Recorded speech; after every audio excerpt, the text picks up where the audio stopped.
ரயில் ஓட்டுநர்கள் ஆல்கஹால் அல்லாத எந்த பானத்தையும் அருந்த கட்டுப்பாடுகள் எதுவும் இல்லை என்று மத்திய ரயில்வே துறை அமைச்சர் அஸ்வினி வைஷ்ணவ் தெரிவித்துள்ளார். நாடாளுமன்றத்தில் மதிமுக எம்பி வைகோ உள்ளிட்டோர் எழுப்பிய கேள்விக்கு பதிலளித்துள்ள அவர், ரயிலை இயக்கும் லோகோ பைலட்டுகள் பணியின் போது சில குறிப்பிட்ட பானங்களை அருந்தக்கூடாது என தென்னக ரயில்வே வெளியிட்ட சுற்றறிக்கை ஏற்கனவே திரும்ப பெறப்பட்டுவிட்டதாக குறிப்பிட்டார்.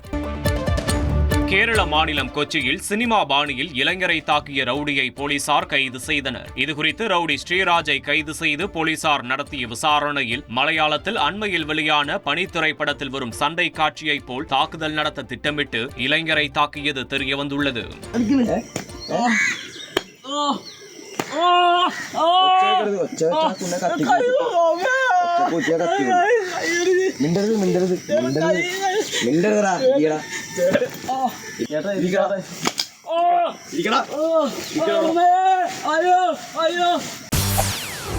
செய்திகளை உடனுக்குடன் தெரிந்து கொள்ள உடனே சப்ஸ்கிரைப் பண்ணுங்க.